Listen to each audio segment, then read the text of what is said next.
C'est quand je t'ai rencontré que ma vie a commencé. Perdu dans les ténèbres, tu m'as conduit vers ta lumière.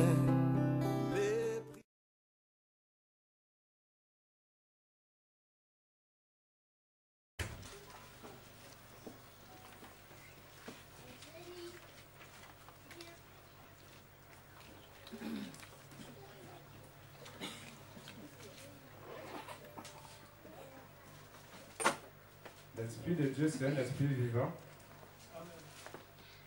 Et s'il a fait l'homme, c'est pour que l'homme soit vivant. Au verset 23, la parole dit, « Je sanctifierai mon grand nom, qui a été profané parmi les nations, et que vous avez profané au milieu d'elles. Et les nations sauront que je suis Yahweh, dit le Seigneur Yahweh, quand je serai sanctifié par vous, sous leurs yeux. » Amen. Donc, Dieu précise un rapport là, une relation avec l'homme. Il est saint. Et quand nous abandonnons la voie de Dieu, si réellement nous avions une relation avec Dieu, cette relation est rompue. Et il prend l'initiative de protéger son nom en sanctifiant l'homme pour que l'homme porte la marque de Dieu. Parce qu'il précise ici que c'est nous qui devons sanctifier son nom. C'est-à-dire, lorsque nous sommes saints, il n'est pas normal qu'on pêche encore. Donc, nous sommes dans un milieu pollué. Lorsque Jésus a dit à ses disciples que vous êtes le sel de la terre, ça veut dire que nous devons refléter la sainteté de Dieu. Pour que les gens sachent que Dieu est saint, il faut que nous soyons saints. Parce que nous portons son nom. Amen. Donc c'est nous qui sanctifions notre Dieu. Donc ce n'est pas une relation amicale. C'est un principe où l'on doit faire un effort de refléter la dignité de Christ. Amen. Amen. Amen. Donc ça c'est très important. Et si nous revenons à notre sujet principal, qu'est-ce que l'homme?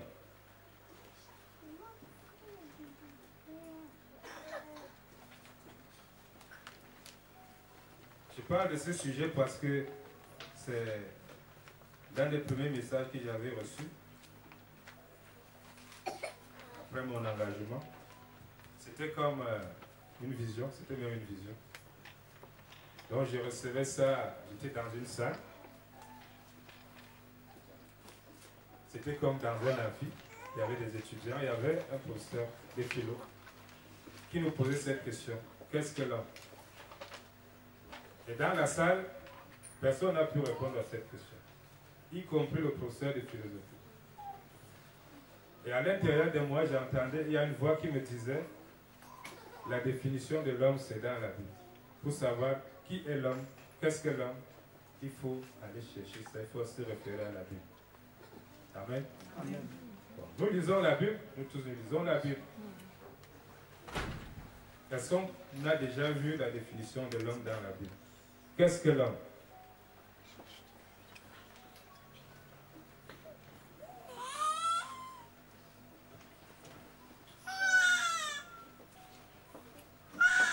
Quand on finira par comprendre qui nous sommes par rapport à Dieu, je crois qu'on va courir autrement. On va même courir plus vite.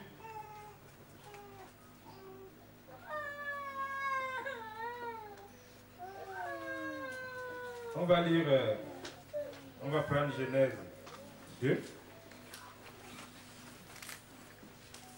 au verset 7.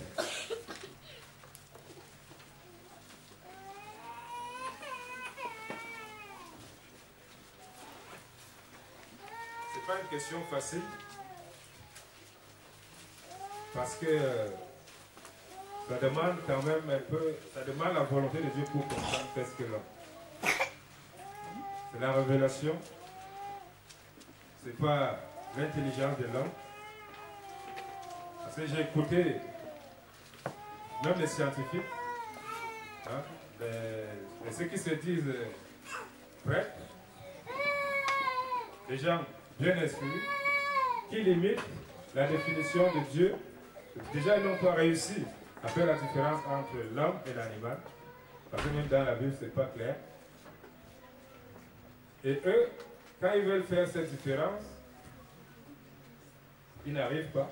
Mais ils disent quand même que l'homme n'est pas un animal comme les autres.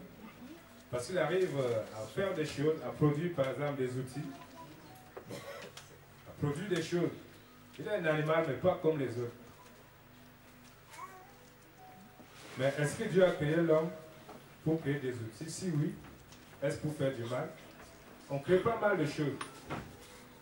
Si j'ai créé le fusil pour tuer mon frère, ça, ce n'est plus de Dieu. Pourtant, j'ai fait des outils.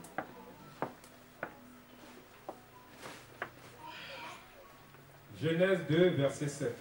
La parole dit: Or Yahweh Dieu forma l'homme de la poussière de la terre, et il souffla dans ses narines un souffle de vie, et l'homme devint une âme vivante. Amen. Donc, si on se limite à ce passage, on va comprendre que Dieu, nous venons de la terre, de la poussière. Mais pour qu'on soit vivant, il a fallu que Dieu souffle dans les narines de l'homme pour devenir une âme vivante. Mais on se rend compte que, en lisant Genèse, il n'y a pas que l'homme qui est vivant. Les animaux que Dieu a créés, c'est pareil, ils ont un souffle de vie, mais ils sont vivants. Donc, jusque-là, on ne voit pas la différence entre l'homme et l'animal. Si on prend Genèse 2, toujours, je crois, verset 19, la parole dit: Car Yahweh Dieu forma de la terre tous les animaux des champs et tous les oiseaux du ciel, puis il les fit venir par Adam pour voir comment il les nommerait. Mais avant d'aborder ce passage, je crois que c'est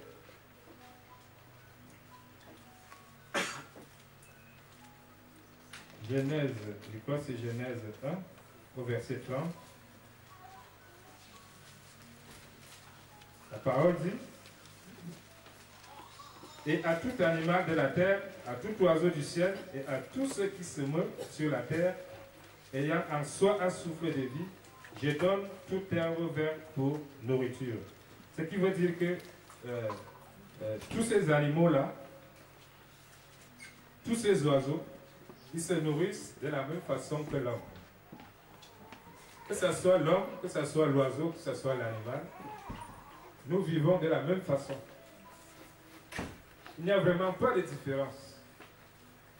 Un serviteur de Dieu comme Salomon, il va parler dans Ecclésiaste. Il va dire qu'il ne voit pas la différence entre l'homme et l'animal. Ils ont tous soufflé de vie. Ils mangent tout pareil. Ils retournent tous à la poussière. Et lui ne voit pas la différence. Il voit que tout ça c'est vanité. Mais nous, nous espérons à la vie éternelle. Amen. Mais comment on va arriver à ça? Qu'est-ce qui s'est passé? Qu'est-ce qui s'est passé?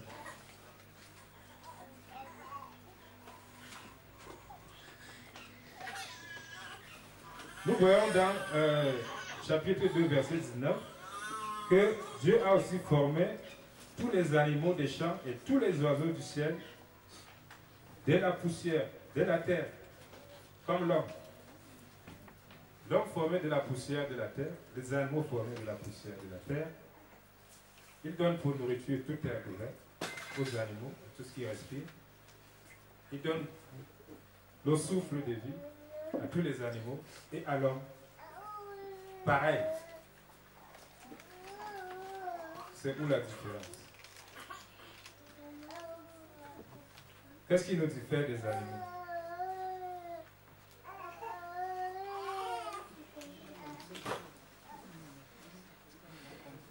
La pensée. L'esprit de Dieu Il est où? Comment tu sais? Tu es sûr que les animaux n'ont pas l'Esprit de Dieu?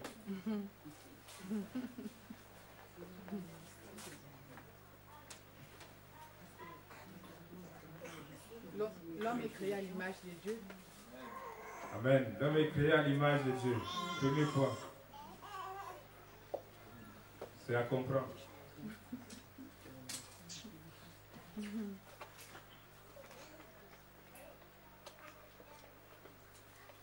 Amen. Amen.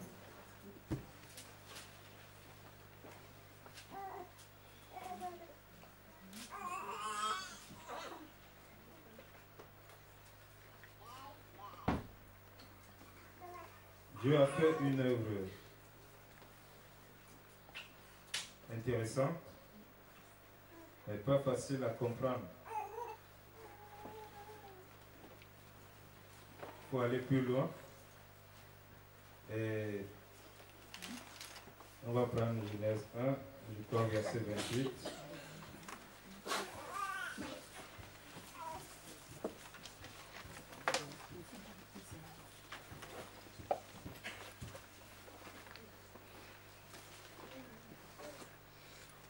On va comprendre verset 26, à partir du verset 26. Puis Dieu dit, faisons l'homme à notre image et selon notre ressemblance, et qu'il domine sur les poissons de la mer, sur les oiseaux du ciel, sur le bétail, sur toute la terre, et sur tout reptile qui rampe sur la terre. Dieu créa l'homme à son image, il le créa à l'image de Dieu, il les créa mâle et femelle. Dieu les bénit et leur dit, soyez féconds, multipliez, remplissez la terre, et assujettissez-la, et dominez sur les poissons de la mer, sur les oiseaux du ciel, et sur toute bête qui se meut sur la terre. Amen. Donc, on commence à voir un message différent qui commence à séparer l'homme de l'animal. Dieu crée l'homme à son image, dans un premier temps. Ça veut dire que l'homme, il ne peut pas être Dieu. Il peut faire comme Dieu. Mais pourvu que Dieu lui donne cette possibilité-là. L'homme est à l'image de Dieu. Ça veut dire que l'homme reçoit un pouvoir de Dieu pour faire quelque chose comme Dieu, selon la volonté de Dieu. Mais il ne peut pas le faire de lui-même. Parce que d'autre part, il est comme tout autre animal. Si Dieu ne donne pas la capacité à l'homme de faire quelque chose, il ne peut jamais le faire. Donc, l'homme dépend entièrement de Dieu. Il n'y a que Dieu qui peut faire de l'homme quelque chose de différent que l'animal. Donc, sans Dieu, on n'est qu'un animal. On ne peut pas faire autrement, on ne peut pas se vanter même si on met des habits. Même si les animaux ne s'habillent pas. C'est pas ça qui fait de nous des hommes différents des animaux. On peut s'habiller, on peut faire tout ce qu'on veut. On peut fabriquer des armes, on peut fabriquer des outils. C'est pas ça qui va nous différencier de l'animal. C'est ce que Dieu met en l'homme, l'autorité. Il dit ici, la terre est assujettie. C'est-à-dire que l'homme domine la terre, l'homme domine tout ce que l'homme a créé, les animaux, les plantes, tout ce qui fourmille. Dieu lui donne ce pouvoir-là, cette autorité de gérer. Voilà pourquoi il a créé le jardin d'Éden et il a mis l'homme pour gérer. L'homme avait ce pouvoir-là de gérer, cette autorité-là, selon la volonté de Dieu. Bon. Et Dieu va dire à l'homme, il va lui donner un principe. Le principe par lequel l'homme va perdre son pouvoir. Lorsqu'il va lui dire, tu gères tout le jardin, c'est-à-dire toute la terre, avec tout ce qu'il y a. L'homme a le pouvoir de dominer sur tout ce qu'il y a sur la terre. La terre est ce qui est assujetti.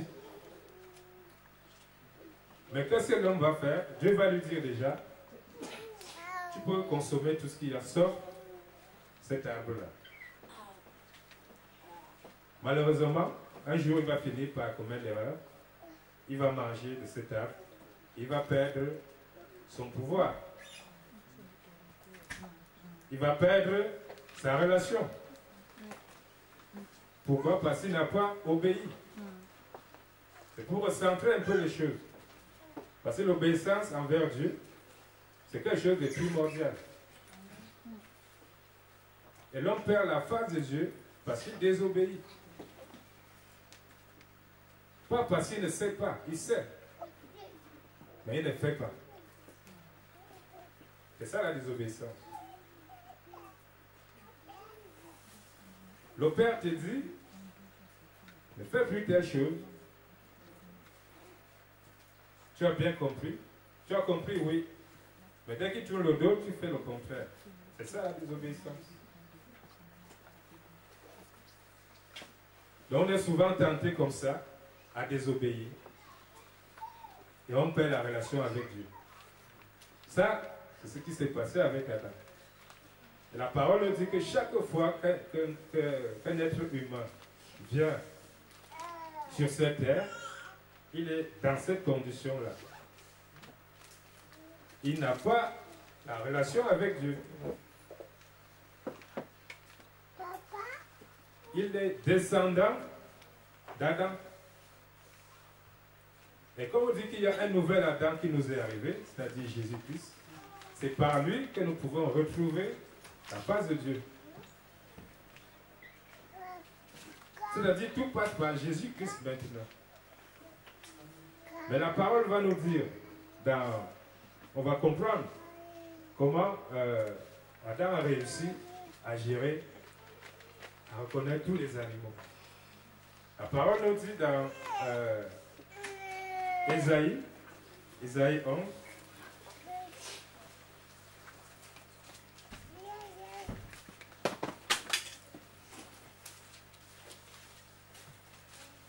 Ésaïe 11.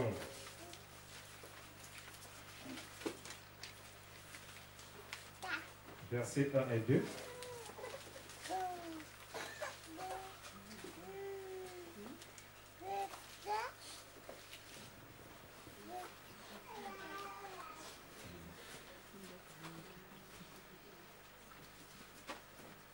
Ésaïe 11, verset 1 et 2. La parole dit: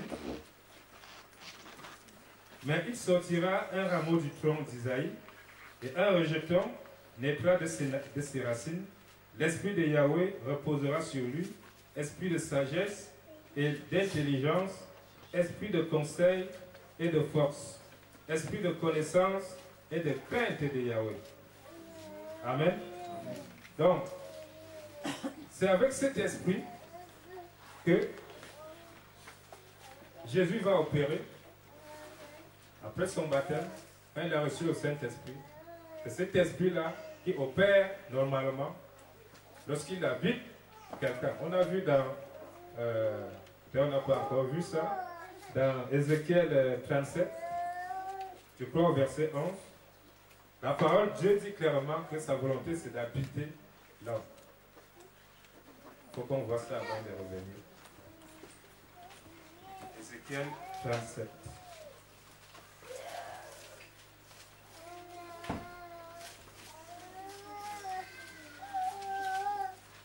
Au verset 11.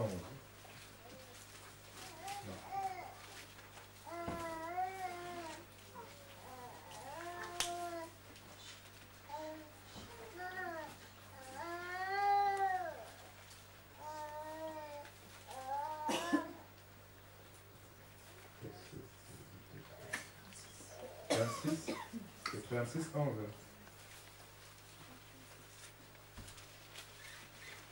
Voilà. On vient de lire ça. La parole dit: je veux que vous soyez habités comme auparavant. On a lu ça déjà. Donc, que vous soyez habités comme auparavant. Vous comprenez par là que c'est l'homme qui n'était plus habité par l'Esprit de Dieu. Sa volonté étant qu'on soit habité nous perdons l'habitation. Dieu et l'Esprit de Dieu n'habitent plus en l'homme. Et l'homme se retrouve orphelin, il se retrouve veuf. Parce qu'il n'a plus Dieu comme son mari, il n'a plus Dieu comme son père. Voilà pourquoi on parle souvent d'orphelin ou de veuf dans la parole. Quand la parole nous dit de nous occuper des orphelins et des veufs, c'est nous qui avons perdu ce Dieu-là.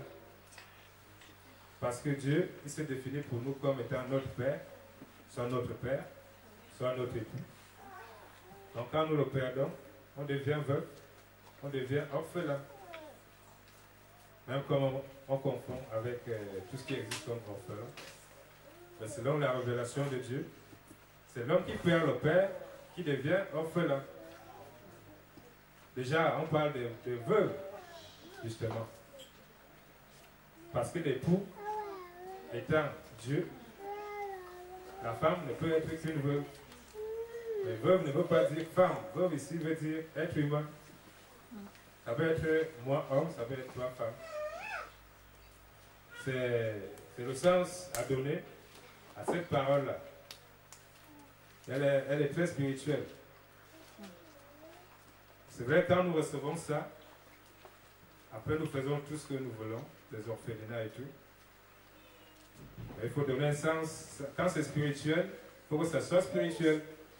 Mais quand on comprend les choses selon la littérature, on fait aussi selon la littérature. Parce qu'on a compris ça comme ça. Spirituellement, c'est un autre sens. Donc nous comprenons que l'homme était habité auparavant, Adam était habité par cet esprit-là. Cet esprit qu'on a repéré dans Ésaïe 11, puisque la parole nous dit que cet esprit qui reposera sur le fils d'Ésaïe, il respirera la crainte de Yahweh et il ne jugera point sur l'apparence et il ne reprendra point sur un oui-dire. Adam, pour nommer les animaux, il avait l'intelligence de Dieu, tel que l'esprit nous enseigne là. Esprit d'intelligence et de sagesse. Il n'y a pas l'un sans l'autre. Si vous avez un sans l'autre, vous serez frappé. Parce que si vous avez l'intelligence de Dieu sans la sagesse, très souvent, on est fragile. C'est bien d'avoir ces deux composants pour être solide. Donc, Adam, il va nommer tous les animaux parce qu'il avait cette intelligence et il craignait Dieu avant sa chute. Voilà pourquoi il a réussi sa mission. Il craignait Dieu, il respectait Dieu. C'est cet esprit-là qui était en Adam. Et Adam a réussi son œuvre. Mais lorsque la chute vient, à un moment donné, vous vous êtes rendu compte que Dieu a décidé de nettoyer toute la terre, avec tout ce qui respire. Il n'a même pas dit que l'homme. Il a dit de tout balayer, avec tout ce qui respire. Il a décidé comme ça, parce que ça n'allait plus. Mais il a trouvé quelqu'un en qui, quelqu'un qui avait de la justice, qui craignait Dieu. C'était Noé. Et c'est grâce à Noé que nous sommes là aujourd'hui, que la terre a été sauvée. Donc Dieu nous ramène à ça, la crainte de Dieu, afin que Dieu nous trouve juste. Dans le cas contraire, souvent, on va subir ce que la génération de Noé a subi. Déjà, Christ a rappelé ça, que lorsque les gens lui demandent des signes, il leur dit clairement que ce qui s'est produit avec Noé va se reproduire. Donc la parole de Dieu ne change pas. Mais c'est à nous de nous accrocher à la parole pour espérer à la promesse de Dieu. Parce que la promesse de Jésus, c'est la vie éternelle. Et c'est notre espérance. Ma prière vraiment, c'est que tous soyons câblés sur cette parole pour recevoir le Saint-Esprit. Parce que sans le Saint-Esprit, ce qui peut nous différencier de l'animal, c'est vraiment qu'on soit habité. L'homme doit être habité. Et on va clairement voir quand Dieu parle, c'est dans Ézéchiel, qui nous parle de la vision des ossements desséchés. On va se rendre compte que ce peuple-là, quand on parle d'ossements desséchés, c'était un peuple comme nous. Ce n'était pas des os. C'était des gens comme nous. Et ces gens-là avaient perdu la face de Dieu. Et eux-mêmes, ils vont dire qu'ils seront déçus. Parce que pour eux, c'est fini. Ils n'avaient plus espoir. Et cela nous rappelle notre position à prendre lorsqu'on veut recevoir quelque chose de Dieu. Parce qu'eux, en reconnaissant qu'ils sont foutus, parce que quand ils disent que leurs os sont desséchés, c'est parce qu'ils savent qu'il n'y avait plus la vie. Et c'est pour ça que Dieu a entendu leur prière, la lamentation. On va lire ça, parce que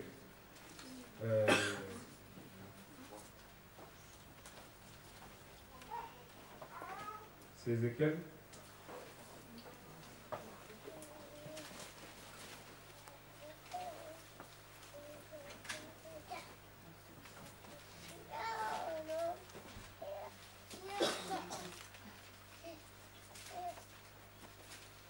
Ézéchiel 37.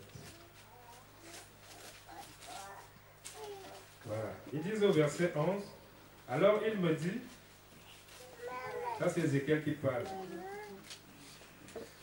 C'est Dieu qui lui parle. Il me dit, fils de l'homme, ces eaux sont toutes la maison d'Israël. Voici, ils disent, nos eaux sont desséchées et notre attente est perdue. C'en est fait de nous. C'est-à-dire pour eux, ils sont désolés, ils ont perdu, ils savent que c'est fini pour eux. Il n'y a non plus espoir. C'est un peuple qui connaissait Dieu, mais ils savent bien qu'ils ont habité d'autres terres, ça veut dire qu'ils ont abandonné, ils sont habités par d'autres types d'esprit, plutôt que l'esprit de Dieu. Ils ont ça en conscience. Quelqu'un qui est habité par l'esprit de Dieu, si l'esprit le quitte, il sait clairement qu'il n'est plus là. Il sait de quoi, qu'est-ce qu'il habite. Et ce peuple était averti. Ils savaient qu'ils étaient la maison d'Israël, mais qu'ils avaient d'autres fréquentations. Qu'ils n'obéissaient pas à Dieu.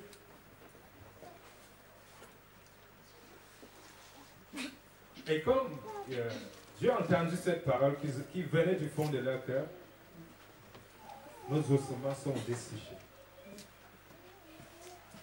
Et Dieu va demander à Ézéchiel de prophétiser sur ces ossements.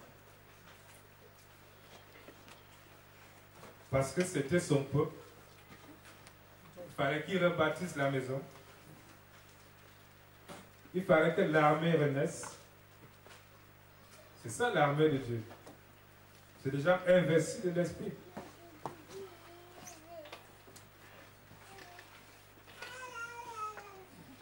Et l'attitude qu'ils avaient est très importante pour nous d'apprendre aussi à se présenter à Dieu. Ils ont reconnu leur état. Et quand ils ont parlé, Dieu a entendu. Et Dieu va se servir d'Ézéchiel pour que le peuple entende sa parole et que le peuple reprenne vie. Il dit, par la suite, il dit, au verset 12, c'est pourquoi prophétise et dis-leur, ainsi parle le Seigneur Yahweh, mon peuple, voici, je m'en vais ouvrir vos sépulcres. Je vous tirerai hors de vos sépulcres et vous ferai entrer dans la terre d'Israël. Et vous, mon peuple, vous saurez que je suis Yahweh quand j'aurai ouvert vos sépulcres et que je vous aurai tiré hors de vos sépulcres. Je mettrai mon esprit en vous et vous vivrez. je vous rétablirai sur votre terre, et vous saurez que moi, Yahweh, j'ai parlé et que je l'ai fait, dit Yahweh.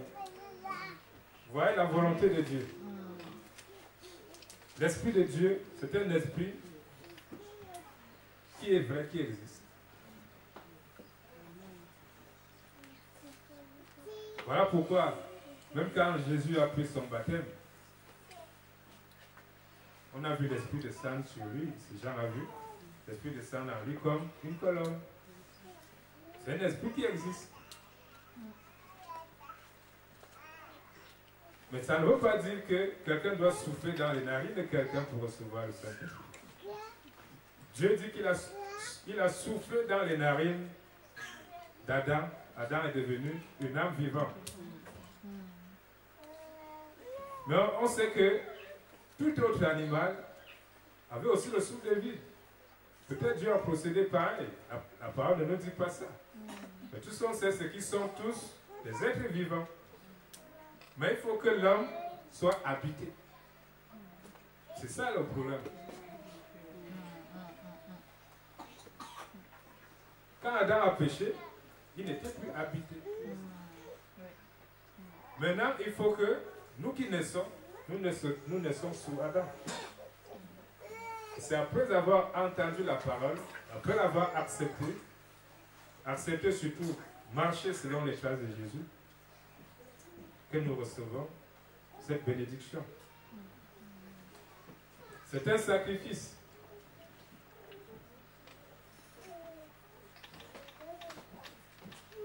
Quand nous lisons l'histoire d'Abraham, c'est une histoire qui, en lisant, nous on lit, on voit Adam a fait ça. Il a sacrifié. Il est le père de la foi. Il a sacrifié son fils. Mais si vous vous mettez réellement à la place d'Abraham, c'est très difficile. Là, on voit que c'est... Il pouvait mourir. Il a demandé, il savait qu'il devait mourir et qu'il n'avait pas d'héritier pour tout ce qu'il avait créé, pour tout ce qu'il avait produit. Et il a demandé un fils à Dieu. Et ils étaient déjà, ils savaient que c'est un de ses travailleurs, de gens qui étaient avec lui, qui devait hériter toutes ses richesses. Et Dieu va lui dire que je te donne un fils, l'année prochaine, ta femme sera enceinte, elle va enfanter. Ils étaient déjà vieux, fatigués. Tu crois qu'Abraham avait 99 ans? Mais l'enfant était né, il a grandi, et Dieu il a mis tout l'espoir sur l'enfant. C'était le seul enfant. Donc toute la pensée d'Abraham était sur cet enfant. C'est un enfant qui vient de Dieu. C'est un enfant qui doit faire la continuité d'Abraham. Mais Dieu lui dit, il allait sacrifier cet enfant. C'était très très fort. Je suis sûr que si c'était l'un d'entre nous, on n'aurait jamais eu une histoire pareille. Quelqu'un aurait dit, non, je préfère que toi tu me tues moi. Je suis déjà vieux, fatigué, il faut que je m'en aille. Mais Dieu nous parle et dit, faites ma volonté. Ce que j'ai dit, faites-le. Et vous verrez ce qui va se passer. La révélation ne peut pas venir comme ça. La révélation de Dieu vient après un sacrifice. Parce que quand il parle à Abraham, il ne sait pas ce qui va se passer. Il sait qu'il va livrer son fils. Mais Dieu, il va se révéler à Abraham puissamment. Et l'enfant va rentrer vivant. Amen. Amen. Il y a un autre cas dans la Bible. Il y a l'histoire de Jésus avec un garçon riche. vient demander à Jésus comment faire pour hériter le royaume de Dieu. Pour hériter la vie éternelle. Et Jésus va lui dire, que dit la parole?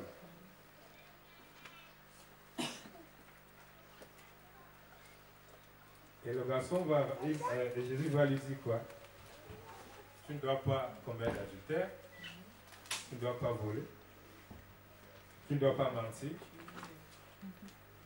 tu ne dois pas commettre de meurtre,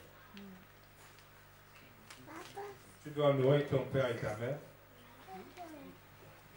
Et le jeune homme va lui dire que depuis mon bas âge, j'ai fait tout ça. Hein? Il a respecté les commandements. Ça, nous sommes à l'époque de Jésus. Hein? Bon. Et Jésus va lui dire, maintenant tout ce que tu as là, si tu veux vraiment avoir un trésor au ciel, vends tout ce que tu as et tu donnes ça aux pauvres. Et il va devenir triste. Et quand il devient triste, il va rater la promesse. Or, la révélation était derrière la promesse. Il suffisait qu'il vende et qu'il donne aux pauvres pour hériter le royaume de Dieu. Alors, chacun a son histoire. Et chacun a quelque chose que Dieu doit enlever pour passer. Nous n'avons pas la même histoire. Amen. C'est pour ça qu'il ne faut pas copier les gens. Il faut suivre la parole. Amen. Amen. Parce que ce que moi je vis, vous ne pouvez pas vivre ça. Et quand on est avec le Saint-Esprit, c'est lui qui gère la situation. Si Dieu te dit ne fais pas telle chose, pour toi c'est compliqué. Pour Dieu, il sait qu'il suffit que tu fasses cela pour avoir ta promesse.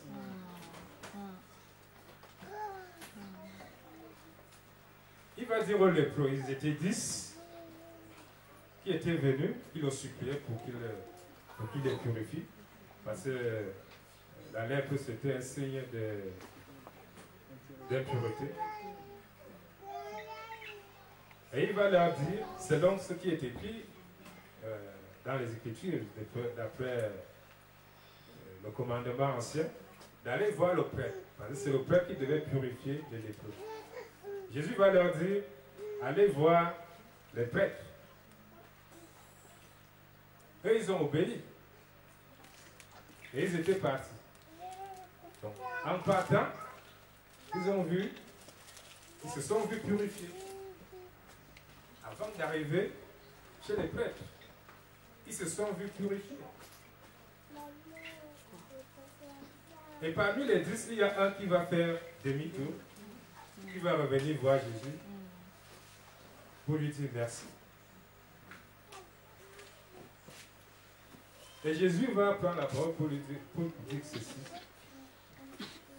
N'y avait-il qu'une seule personne? N'y avait-il pas 10 lépreux? Où sont-ils partis?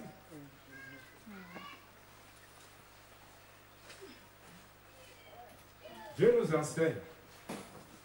Ça, c'est un comportement. Chacun, vraiment, c'est une histoire d'intelligence. Hein. C'est-à-dire, tu vis avec Dieu.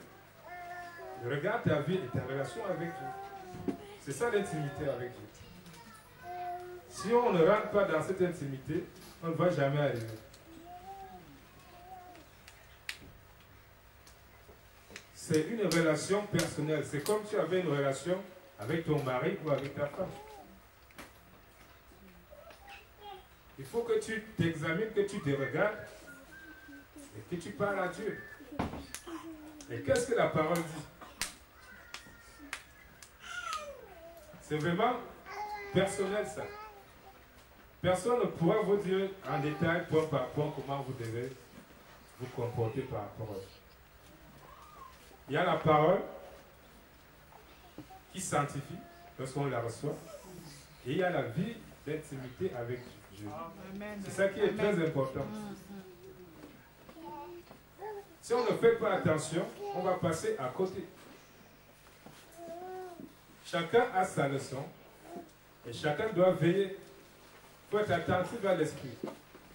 Parce que nous avons tous la conscience. Dieu permettrait un jour, on va parler de la conscience. Chacun doit savoir comment marcher devant Christ. Parce que quand Jésus dit aux lépreux, va, ta foi t'a sauvé. Pourquoi? Parce qu'il est revenu vers lui. Croyez-vous que les 9 autres ont été sauvés? Ils ont vu leur corps purifié, mais ils n'ont pas été sauvés. Sinon, ils n'auraient pas dit, celui-là va, ta foi t'a sauvé. On peut venir pour recevoir même une guérison et ne pas être sauvé. Amen. Amen. Amen. Donc, nous devons savoir où nous allons. C'est pourquoi j'ai dit c'est personnel. C'est vraiment personnel. Et je suis pour que chacun, Dieu nous a appelés pour la liberté. Et personne ne sera derrière personne pour faire la police. Mais chacun doit être responsable de son destin. Parce que Dieu a tout dit. Et dans l'assemblée de Dieu, il suscite toujours des gens. Parce que la parole dit dans Ephésiens 4 qu'il n'y a pas, dans l'assemblée, il y en a qui ont le don de prophétie. Il y en a qui ont. Il a fait pour certains des prophètes, d'autres des pasteurs et docteurs, d'autres des évangélistes, ainsi de suite. Pour former l'assemblée des saints. Ça ne veut pas dire que les saints sont forcément ceux qui se tiennent là pour parler. C'est une assemblée. Parce qu'en dehors de ces ministères, il y a des dons qui sont déversés indépendamment des ministères. Parce que même si tu n'es pas appelé pour être prophète, tu peux prophétiser. C'est un don. Sauf qu'il peut te susciter pour édifier d'une autre façon. Mais chacun, ayant reçu le Saint-Esprit, reçoit aussi quelque chose de Dieu. Un don, un travail, quelque chose qu'il doit faire.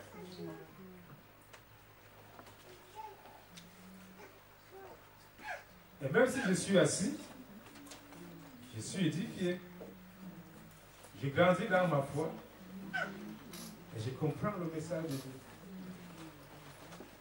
Et si vous regardez les églises qui sont des églises de l'Asie mineure, toutes ces églises n'étaient pas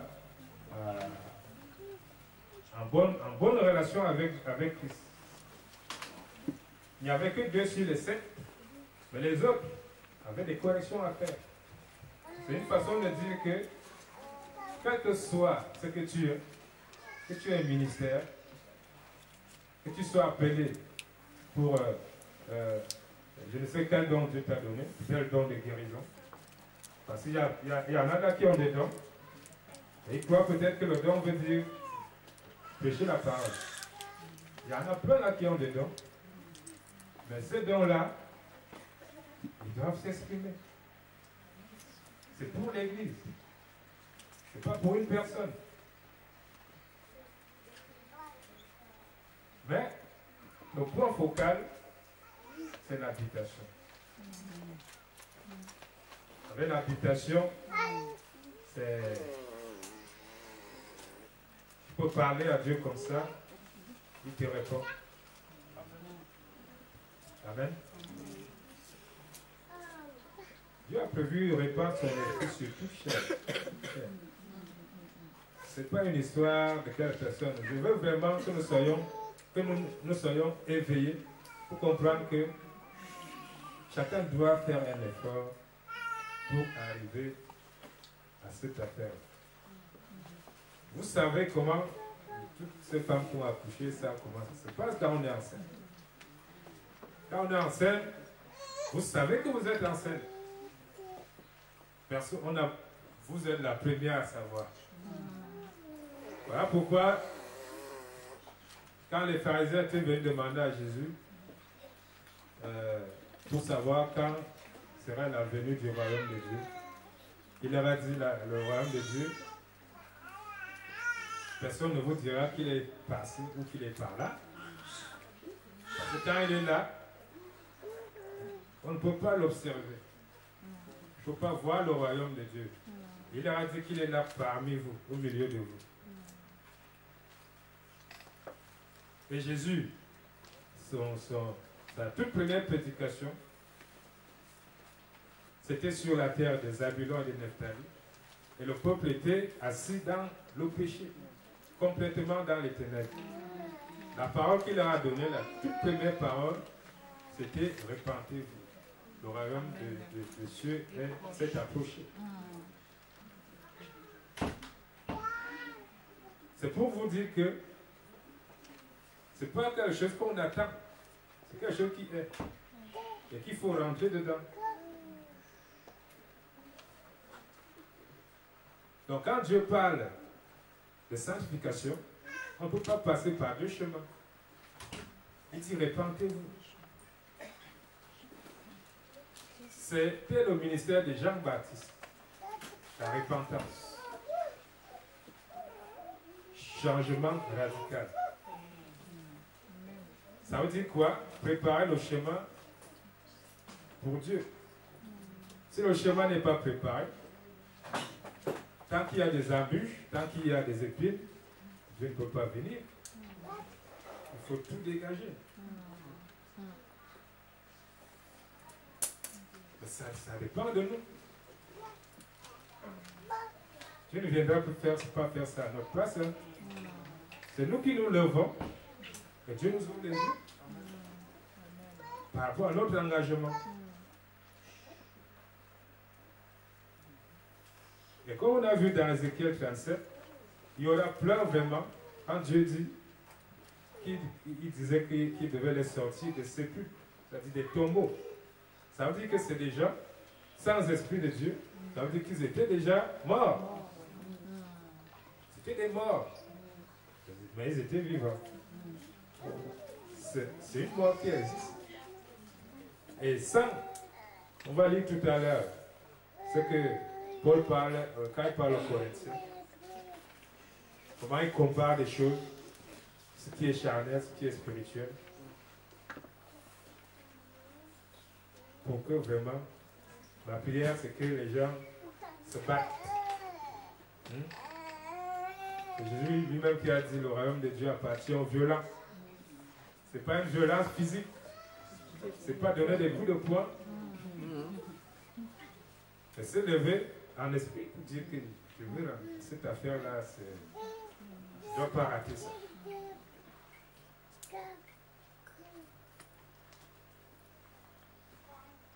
Et c'est tellement réel que lorsque je parle souvent, je sais que pour de nous, il n'y a que vraiment des ossements desséchés. Parce que quand tu donnes une parole à quelqu'un, pour lui dire de prier,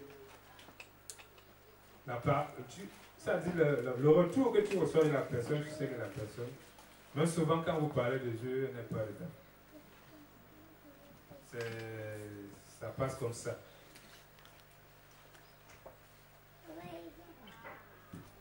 La personne ne reçoit, il n'y a rien. Oh, Jésus a dit à Pierre, quand il avait les pieds aux disciples, Pierre ne voulait pas. Hein. Pierre ne voulait pas que Jésus lui lave les pieds. Il a dit, toi, tu me laves les pieds. Jésus lui a dit, si je ne te lave pas les pieds, tu n'auras pas de part avec moi. C'est là où Pierre a compris qu'il y a quelque chose avec ce que Jésus faisait. Et Pierre lui dit, ne lavez pas seulement les pieds, maintenant les mains, la tête, il faut tout laver. Il a dit non. Parce que des fois, nous voulons dire à Dieu ce que nous voulons. On est comme ça. Hein? On veut veut dire à Dieu de faire comme nous voulons. Au lieu de faire ce que Dieu veut faire à nous. De laisser Dieu faire, de faire sa volonté. Non. Nous, on comprend quelque chose tel que ça nous arrange. On veut que Dieu suive. Dieu ne marche pas comme ça. Tu es passé à côté.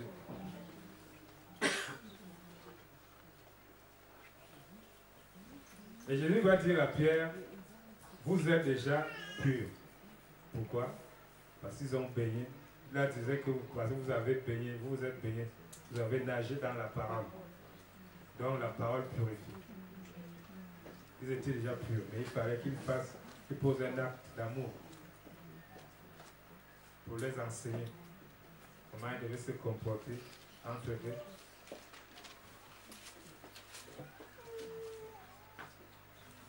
Et Dieu, on va lire 1 Corinthiens. 1 Corinthiens.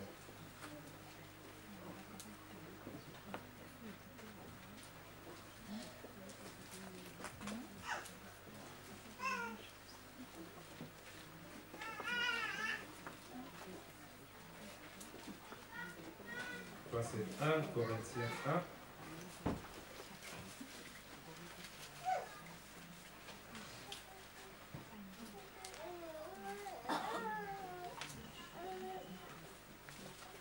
Déjà pour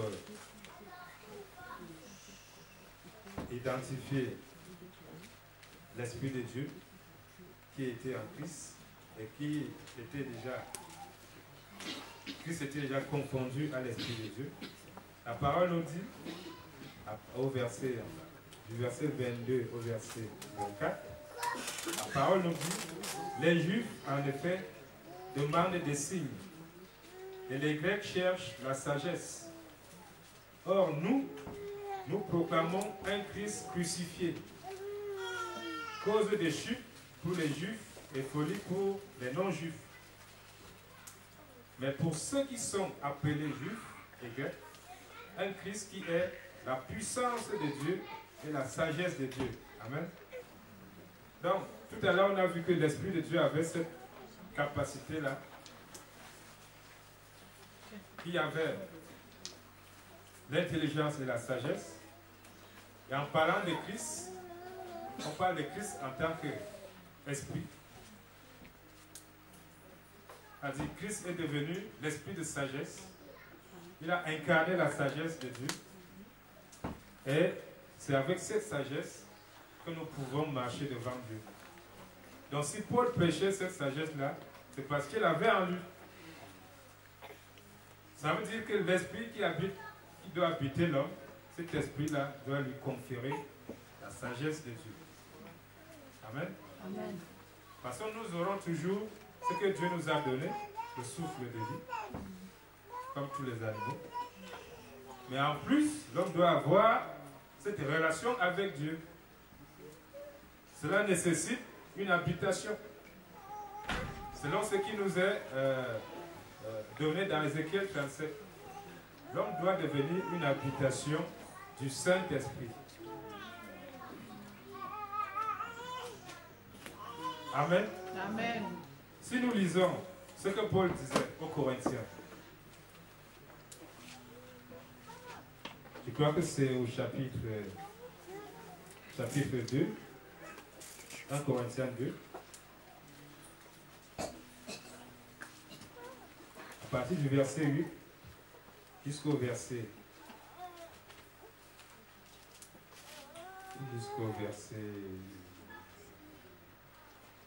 15 ou 16, on va lire. Cependant, c'est bien une sagesse que nous énonçons parmi les gens accomplis. Une sagesse qui n'est pas de ce monde, ni des princes de ce monde, qui doivent être réduits à rien. Nous énonçons la sagesse de Dieu, mystérieuse et cachée, celle que Dieu a destinée d'avance, depuis toujours, à notre gloire. Aucun des princes de ce monde ne l'a connue. Car s'il l'avait connu, il n'aurait pas crucifié le Seigneur glorieux. Mais c'est comme il est écrit, ce que l'œil n'a pas vu, ce que l'oreille n'a pas entendu, et ce qui n'est pas venu en cœur de l'homme, au cœur de l'homme, ce que Dieu a préparé pour ceux qui l'aiment. Or, c'est à nous que Dieu l'a révélé par l'Esprit. Il y a toujours l'Esprit, le rôle de l'Esprit. C'est Dieu qui nous révèle ces choses, car l'Esprit sonde tout, même les profondeurs de Dieu. Qui donc parmi les humains sait ce qui relève de l'humain, sinon l'esprit humain qui est en lui? Là, Paul nous parle de l'homme avec le souffle de Dieu. C'est-à-dire, ce que nous savons de l'humain vient de l'esprit humain. Tout simplement. Si on reste vraiment humain, selon le souffle de Dieu, on est humain, on sait l'esprit humain, on connaît que ce qui vient de l'esprit humain. Maintenant, la parole nous dit, au verset 12, au verset 11, on a déjà lu le verset 11, hein. De même, personne ne connaît ce qui relève de Dieu, sinon l'Esprit de Dieu. Or, nous, ce n'est pas l'Esprit du monde que nous avons reçu, mais l'Esprit qui vient de Dieu. Amen. Paul commence à être très dur quand il s'explique comme ça. L'Esprit que nous avons reçu, c'est l'Esprit de Dieu, pour que nous sachions ce que Dieu nous a donné par grâce. Et nous en parlons non avec les discours qu'enseigne la sagesse humaine, mais avec ce qu'enseigne l'Esprit, en associant le spirituel au spirituel. Donc ce qui est esprit est esprit. Ça veut dire que l'homme qui devient l'habitation de Dieu, il va parler que des choses de Dieu. Parce que la parole nous dit, on ne peut pas avoir deux cœurs. Si tu as un double cœur, tu seras toujours ballotté. Tu seras en ballottage. Si tu as vraiment le cœur à Christ, tu ne peux pas être ballotté. Un seul cœur, un seul esprit. On ne peut pas avoir un double cœur. Et la parole dit,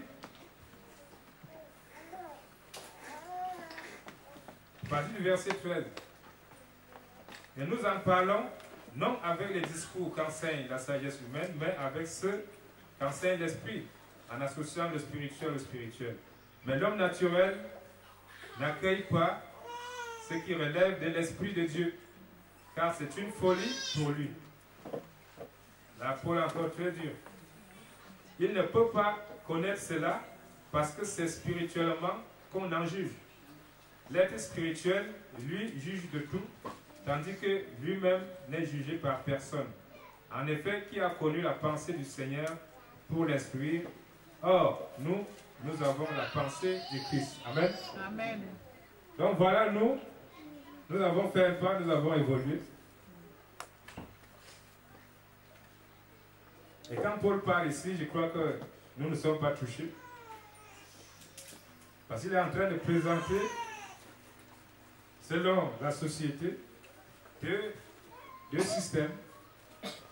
Un monde spirituel, selon Dieu, et l'esprit du monde, qui est l'esprit de l'homme, qui ne connaît pas ce qui est spirituel, parce qu'il n'a pas reçu l'esprit de Dieu. Il dit qu'il ne peut pas comprendre ces choses. Parce que c'est spirituellement qu'on en juge. Certainement, dans cette église, il y avait beaucoup de problèmes, beaucoup de disputes. Et si les chrétiens commencent à se disputer entre eux, il sait que ces gens-là, ils n'ont pas encore grandi. Voilà pourquoi il dit, l'esprit que nous avons reçu n'est pas l'esprit du monde. C'est l'esprit de Dieu.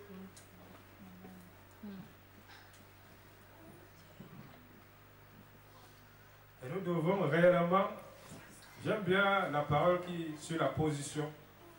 Parce que la position nous permet vraiment, c'est comme un starting block pour nous propulser, pour aller plus loin.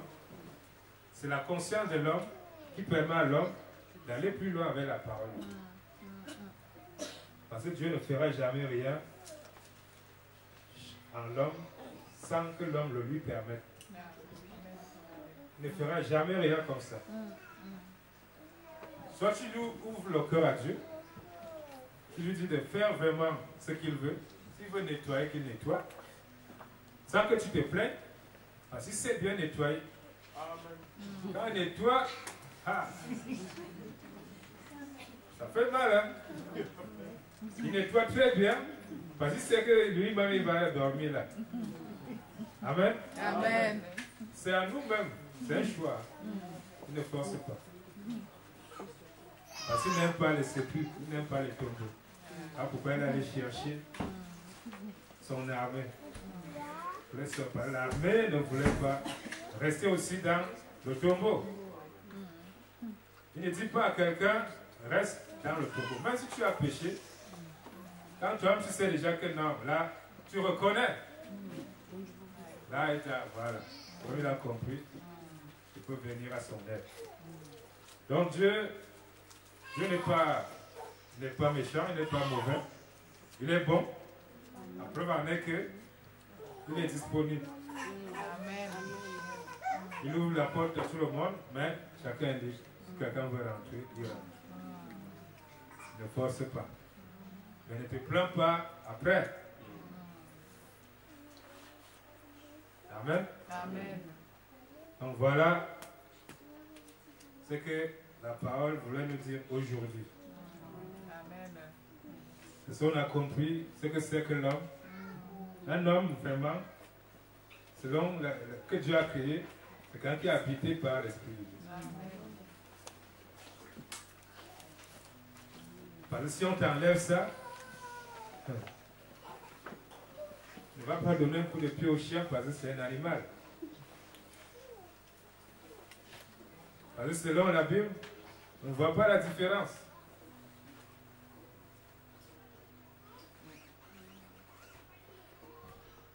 On ne voit vraiment pas la différence. Même selon l'intelligence humaine, les scientifiques, ils n'établissent pas de différence. Ils ont déjà fait toutes sortes de recherches. Il n'y a pas. Moi, quand j'avais reçu ce songe-là, je réfléchissais comment définir l'homme. Je me suis dit, on nous disait, à l'école primaire, on nous avait dit, le corps de l'homme a 3 parties. La tête, le tronc et les 4 membres.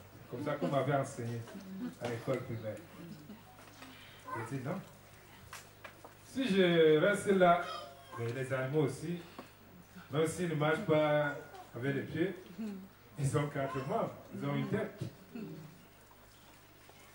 Il y a quelque chose d'autre qui doit faire la différence. Scientifiquement, j'avais regardé scientifiquement au niveau hormonal, les produits chimiques que le corps produit. Non, les animaux ont ça. Il n'y a rien. L'homme respire, les animaux respirent. Et il y avait, je ne sais plus qui avait dit ça, que l'homme était un roseau pensant. Il dit, mais si l'homme pense, ça veut dire que les animaux ne pensent pas. Mais rien ne nous montre, rien ne nous dit que l'animal ne pense pas. Comment on peut savoir que l'animal ne pense pas? Il n'a pas de pensée. Souvent quand tu as réfléchi qu'aujourd'hui, le corps qui dort chez toi, tu vas le manger, tu ne vas plus le voir. Il va traîner dehors pendant des jours, tu vas chercher le corps là. Comment il fait pour ne pas revenir à la maison? On ne sait pas, Dieu est puissant. On ne sait pas comment il a fait les choses. Mais nous devons être vraiment, la conscience, Dieu nous l'a donnée pour réfléchir et comprendre et faire le bon choix. Parce que quand Adam avait péché, c'était aussi un choix. C'était un choix. Dieu avait dit ne fais pas ça. Si tu fais ça, il y aura ça. Il a choisi de faire le contraire. Donc, c'est toujours un choix lorsque nous réussissons. C'est aussi un choix lorsque nous perdons. Ce n'est pas, on ne va jamais reposer ton échec sur quelqu'un. Jamais, il ne faut jamais faire ça. Ah, ça ne va pas t'aider à grandir. Tu vas toujours accuser les autres. Donc tu vas rester dans ton état. Alors que la faute vient de toi-même. Parce que si tu avais le discernement, si tu disais que je suis autonome pour comprendre les choses, tu n'allais pas regarder les autres. Tu n'allais pas accuser quelqu'un. Peut-être l'autre a voulu t'aider. Mais il croyait faire bien. Mais le mal est arrivé. Et tu vas commencer à l'accuser. Il avait un bon cœur. Et si toi-même tu avais la force, le discernement, tu aurais refusé. Tu lui aurais dit non. Je ne peux pas faire ça parce que ceci, parce que cela.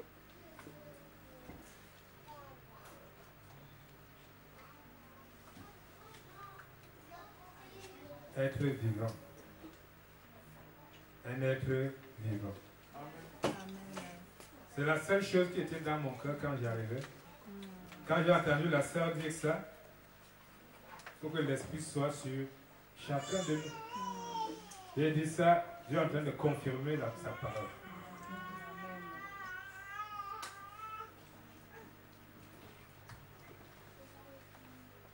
Dieu est en train de confirmer sa parole. Et ma prière, c'est que vraiment, mais je sais que même si la volonté de Dieu, c'est d'habiter dans les ossements desséchés, nous-mêmes d'abord. Nous-mêmes d'abord.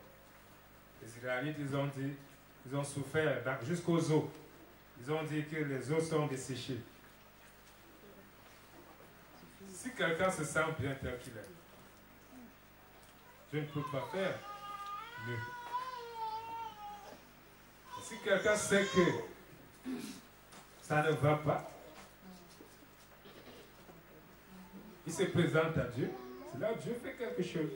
Amen. Amen.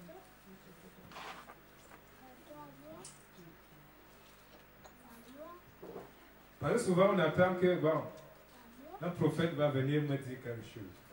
On vient comme quoi?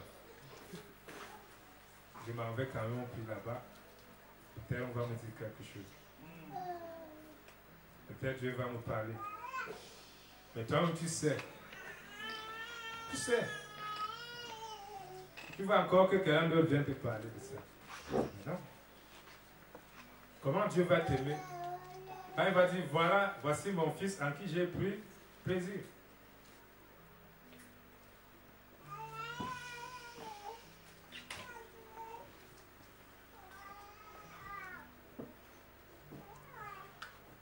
Dieu aime bien quand Paul dit, soyez des sacrifices vivants. Des sacrifices vivants. Un sacrifice qui est vivant. C'est un langage qui tient par rapport à l'ancien système où les gens donnaient des sacrifices, ils immolaient des taureaux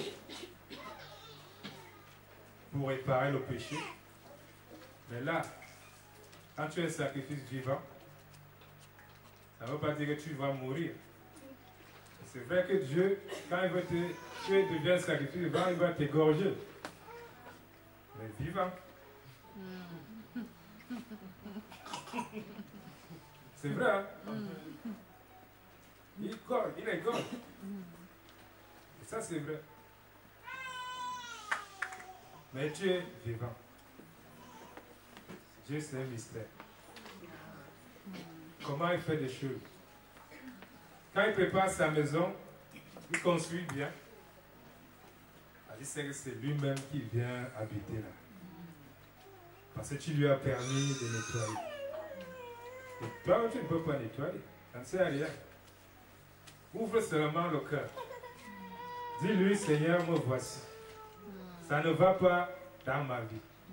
Je sais que je me comporte très mal. C'est plus fort que moi. Je n'arrive pas. Aide-moi. Amen. Simple.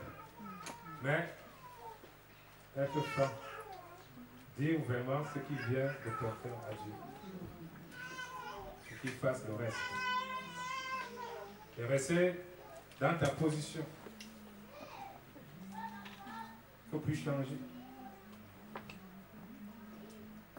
Il y a des choses que je faisais dans le monde avant ma conversion. Même étant dans le monde, je priais, je ne sais pas comment je faisais. Il y a des choses qui me déplaisaient. Je dis à Dieu, vraiment ça... je n'étais pas encore converti. Hein. Et Dieu a réussi à m'enlever ça. Je dis ce que j'avais dit là depuis, j'ai le vu aujourd'hui, je dis, mais Dieu vraiment, il est fort. Il est fort. Mais tout dépend de nous. Ce n'est pas des paroles en l'air. Parce que la Bible, telle que vous la voyez écrite là, c'est écrit dans un style tel que c'est comme si c'était collé. Souvent on parle de paraboles, de métaphores. Dieu ne parle pas des images, mais ce n'est pas des images dessinées. C'est des styles, un style, une façon de s'exprimer qui nécessite la révélation pour comprendre. Parce qu'il y a des fois, Dieu parlait quelque part, après lui-même il expliquait. Jésus a beaucoup fait ça. Il a aussi fait ça avec Isaïe quelque part. Les paraboles. Donc, il y a une compréhension littérale. Tu lis comment tu comprends ce qui est écrit. Mais il y a la révélation derrière qui est donnée par l'Esprit de Dieu lui-même. Il te dit ça, c'est comme ça. Voilà pourquoi ma prière, c'est demander à chacun de se rapprocher de Dieu sincèrement pour sortir du tombeau. Amen. Amen. Amen. Il y a une puissance derrière. Même quand nous nous approchons de Dieu, c'est une action de grâce qu'on fait. On remercie Dieu, on reconnaît sa puissance et sa capacité de changer nos vies. Quand Jésus a fait ça avec Lazare, c'était une parole simple. C'est une parole, mais cette action de grâce, on a vu la manifestation du Saint-Esprit. Il y a eu une puissance de Dieu qui s'est manifestée lorsque Lazare était sorti du tombeau. C'était une action de grâce. Et derrière ça, il y a eu la manifestation de la puissance du Saint-Esprit. Donc quand nous venons à Dieu, nous allons, c'est une action de grâce. Nous reconnaissons nos faiblesses. Nous reconnaissons nos fautes. Nous reconnaissons notre état. Et nous implorons la puissance du Saint-Esprit. Parce qu'il est réellement puissant. Est-ce qu'on a saisi le message d'aujourd'hui? Amen. Oui, il y a une question.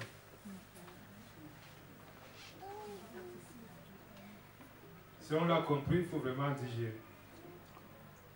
Il faut digérer ça. C'est quelque chose qui devrait rester toujours gravé sur notre corps pour que Dieu, on puisse parler à Dieu continuellement. À tout moment, même quand on marche en route. Vraiment être une habitation, c'est ça être une habitation. On dit qu'il veut reconstruire, rebâtir.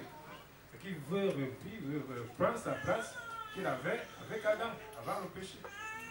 C'est cette place-là que Dieu est en train de qui cherche à rétablir.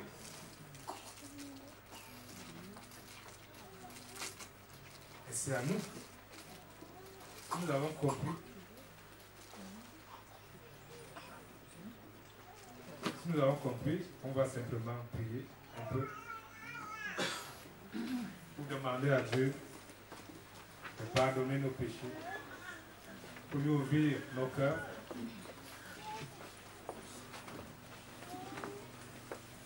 Pour lui demander de nous sortir de là où nous sommes aujourd'hui.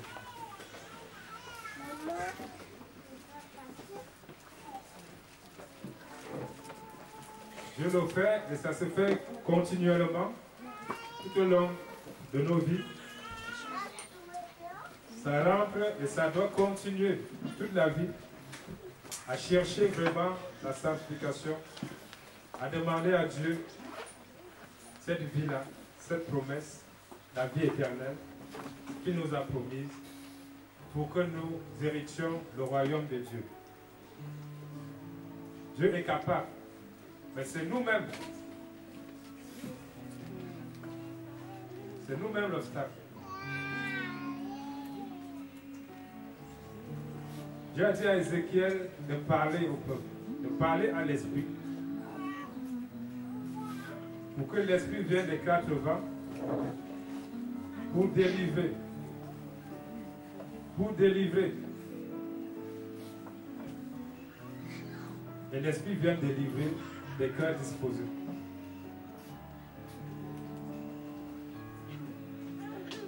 L'esprit vient délivrer ceux qui sont préparés à recevoir le Saint-Esprit.